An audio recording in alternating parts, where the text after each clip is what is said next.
South ఇండియాలోనే biggest sorry store మన Varahi silks మన విజయవాడ ఎంజీ రోడ్ లో ప్రారంభం. అవునవును. అండ్ కంటిన్యూటీగా వచ్చేలేకే ఒక ఫ్లో మిస్ అయింది సార్. అయ్యా అమృతం సీరియల్లో అంజీ క్యారెక్టర్ చేసిన గుండు హనుమంతరావు గారు సార్. ఆయన అంటే నేను కాస్త ఓపెన్గానే మాట్లాడుతున్నాను. ప్లీజ్. ఆయన కెరీర్ అంతా సినిమా పరంగా చూసుకుంటే వచ్చిన పేరు ఒక ఎత్తు అయితే, ఓన్లీ అమృతం సీరియల్లో వచ్చిన పేరు ఒక ఎత్తు. అలాంటి పాత్రలో మీరు స్టార్టింగ్ నుంచి ఆయనతో కలిసి వర్క్ చేశారు. ఆ సక్సెస్ తీసుకునేటప్పుడు ఆయన ఆనందం ఎలా ఉండేది? ఎందుకంటే అంత పెద్ద సక్సెస్ ఆయన సినిమాల్లో చూడలేదు. చేశారు, చాలా క్యారెక్టర్లు చేశారు, బట్ ఇంత సక్సెస్ ఎప్పుడు సినిమాల్లో చూడలేదు. ఆయన ఎంత ఆనందంగా ఫీల్ అయ్యేవారు ఆయన? మా ఇద్దరు కాంబినేషన్ అలాంటిది సార్. హనుమంతరావుది నాది. విచిత్రం ఏంటంటే బయట కూడా మా ఇద్దరం అలాగే ఉంటాం సార్. బయట కూడా మా ఇద్దరు వెళ్ళి ఉంటానికి కారణం ఏంటంటే, నా ఫస్ట్ పిక్చర్ కొలువులో యాక్ట్ చేశాడు తను. ఓకే. హనుమంతరావు న్యాచురల్గా ఫస్ట్ పిక్చర్ చేసిన ఆర్టిస్టులు ఉంటారు కదా, వాళ్ళ జర్నీ లైఫ్ లాంగ్ ఉంటుంది. వాళ్ళ జర్నీ ఎక్కువ ఉంటుంది, ఎందుకంటే ఫస్ట్ సినిమా కదా, అందరికీ కొత్త. అవును. కలిసి ఉంటాం. ఒక కొంచెం పెద్దగా ఏమవుతుందంటే, కొంచెం ఒక 10 సినిమాలు చేశాక వేరే ఆర్టిస్టులు వచ్చినా కూడా కొంచెం దూరంగా ఉంటారు, రిలేషన్ ఇంత మెయింటైన్ అవ్వదు. నాకు ఫస్ట్ సినిమా చేసిన వాళ్ళందరూ ఇప్పటికీ ఫోన్ చేస్తుంటారు, ఉన్నవాళ్ళు మాత్రం. ఖచ్చితంగా సార్, ఆ ఫీల్ ఉంటుంది. అది హనుమంతరావు నాకు ఆ బాండ్ ఉంది ఫస్ట్ నుంచి. సార్, మీ ఇద్దరం బోల్డ్ అని సినిమాలు చేసాం. కృష్ణారెడ్డి గారి సినిమాలో ఒక 20 సినిమాలు చేస్తుంటాం మా ఇద్దరం కదా. మా ఇద్దరు ఆ బాడీ లాంగ్వేజ్ది, నాదేమో భీమవరం టైప్ ఆఫ్ టచ్, అతనిదేమో కృష్ణా డిస్ట్రిక్ట్ టచ్. చాలా సినిమాల్లో మా ఇద్దరితో ఉంటాయి. వాడితో చేయటం, నేను హనుమంతరావు చేయటం నేను చాలా కంఫర్ట్. అవునవును. అలాగే నా ఓన్ సీరియల్స్ అన్నింటిలో హనుమంతరావు చేశాడు, నా ఓన్ ప్రొడక్షన్ అన్నింటిలో హనుమంతరావు చేశాడు. అండ్ సినిమాల విషయానికి వస్తే సార్, కల్లు సినిమాతో హీరో అయ్యారు. హీరోగా సస్టైన్ అవ్వడానికి నాకు తెలిసి ఒక 4 నుంచి 5 సంవత్సరాలు లేదా ప్రయత్నించారు, కొన్ని ప్రయత్నాలు అయితే చేశారు మీరు. బొబ్బిల్ రాజా తర్వాత మీరు ఒక సపరేట్ ట్రాక్ తీసుకున్నారు, అంటే ఒక పెద్ద సక్సెస్ వచ్చింది బొబ్బిల్ రాజాతో ఆర్టిస్ట్గా, అంటే హీరోగా కాకుండా ఆర్టిస్ట్గా పెద్ద సక్సెస్ వచ్చింది. నిజానికి ఆ సక్సెస్ రాకుండా ఉంటే బాగుండేదే? ఇది చాలామంది అన్నారు ఈ మాట, ఇది చాలామంది అన్నారు మాట. కొత్తలో చాలా గ్యాప్ తర్వాత మీరు అంటున్నారు అన్నమాట.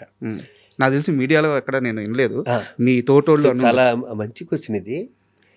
మీరు ఇక్కడ గుర్తుపెట్టుకోవాల్సింది ఏంటంటే, శివాజీ రాజా అన్న వ్యక్తికి బ్యాక్గ్రౌండ్ లేదు సార్. మా ఇంట్లో ఎవ్వరు సినిమా ఫీల్డ్కి సంబంధించిన ఒక్కరు కూడా లేదు, తెలియదు కూడా వాళ్ళకి, సినిమాలు చూడటం తప్పితే. నేనేదో అటు ఇటు తిరిగి ఏదో వర్కౌట్ కాకిట్టు వచ్చిన బాబతులో నేను ఒకరిని. చదువు అబ్బక దబ్బగా అల్లరి చిల్లరగా తిరుగుతూ ఏదో ఒకటి దొరుకుతుందా అని పట్టుకున్న తాడు దొరికింది ఇక్కడ. ఇలాంటి టైంలోనూ కొంచెం ఫైనాన్షియల్ ప్రాబ్లమ్స్ ఉంటాయి. నేను హీరో అవుతూ కళ్ళు తర్వాత నేను 8 నెలలు వెయిట్ చేశాను. వెయిట్ చేశాక హీరోగా ఛాన్స్ వస్తుందని, గుడ్డోడి సినిమాలు ఎన్నో వస్తాయి, 10 ఏళ్ళు కూడా వస్తుంది అంతే. నేను మళ్ళీ ఆ సినిమాలో నేను కళ్ళునే ఉండు కాబట్టి ఒక ఆర్ట్ ఫిల్మ్ ఏదైనా తీద్దాను, భారతీరాజా గారి దగ్గర నుంచి కవర్ వచ్చింది. కానీ పక్క వాళ్ళు ఎవరు ఏమన్నారంటే, దానికి నాకు తెలిసింది, ఇంతవరకు నువ్వు వేరే లాంగ్వేజ్ నుంచి తీసి రీమేక్ చేయలేదు కదా, ఇది ఎందుకు చేస్తున్నావు అంటే సినిమా అయిపోయింది. లేకపోతే ఆ భారతీరాజు గారి సినిమాలో చేసేవాడిని క్యారెక్టర్. రెండోది ఏంటంటే, నెలొచ్చే రోడ్డుకి మెస్ బిల్ కట్టాలి, ఇంటర్నెట్ కట్టాలి, బండిలో పెట్రోల్ పోయాలి కదా. ఇవన్నీ సక్రమంగా జరగాలంటే వచ్చిన క్యారెక్టర్ వచ్చినట్టు చేయాలి. నేను అప్పటికి గాంధీరాజు గారు నాతో విధాత అని సినిమా తీశారు, హీరో. కానీ దాని తర్వాత కూడా హీరో వచ్చింది, రాఘవేంద్రరావు దాంట్లో ఒంటరి పోరాటంలో విలన్ చేశాను నేను. ఎక్కడో క్యాప్ వచ్చేది ఆ హీరోకి విలన్కి మధ్యలో. అంతవరకు నేను కామెడీ క్యారెక్టర్లు చేయలేదు. రామానాయుడు గారు సురేష్ ప్రొడక్షన్స్కి రమ్మని చెప్పి, ఈ మెయిన్ క్యారెక్టర్ బొబ్బిల్ రాజులోను శివాజీరాజుతో ఏందామంటే, అప్పుడు ఈవీవి సత్యనారాయణ కూడా డైరెక్షన్ డిపార్ట్మెంట్లో ఉండేవాడు, మన నాయుడు గారి దగ్గర. ఓ సినిమా కూడా అశోక్ కుమార్ ఏదో డైరెక్ట్ చేశారు, ముందు అనుకో తెలియదు. నన్ను పెట్టారు. పెట్టాక నాకేమవుతుందంటే, అక్కడ నాకు ఇమిటేషన్ రాదు, ఇంకొకరిని ఇమిటేట్ చేయటం అయితే అది ఒక కళ, సపరేట్ కళ అది. అవునవును. నాకు అది రాదు. అది రాకపోవటం వల్ల మేమంతా ఒకేసారి వచ్చాం, బ్రహ్మానందం మేమందరం. వాళ్ళు సుధాకర్ మాకన్నా సీనియర్, వాళ్ళు బ్రెయిన్లో సుధాకర్ ఎవడో ఉంటాడు ఆ క్యారెక్టర్కి కదా. నేనేం చేసినా సుధాకర్ చేస్తాడు, అలా చేయడం అలా వచ్చేది కదా నాకు.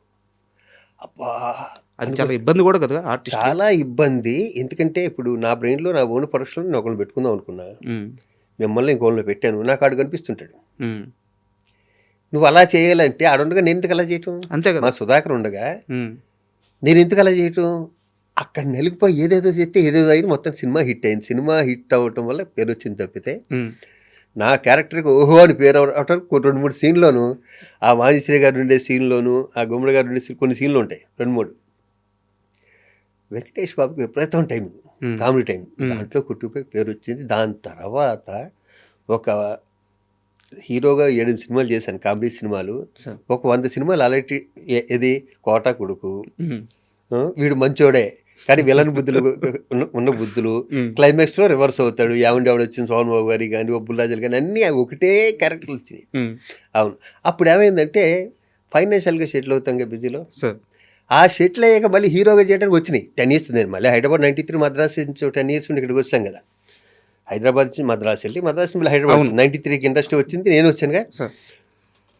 వచ్చాక కూడా కొన్ని సినిమాలు హీరోగా వచ్చినాయి. దాంట్లో నాకు బాగా మొగుడ్స్ పెళ్ళాంస్ అలాంటి రంగనాథ్ గారు డైరెక్ట్ చేశాడు, అది ఇష్టం తప్పితే మిగతా సినిమాలు అలా కుట్టిపోయినాయి అంతే ఆ గాల్లో. అవును.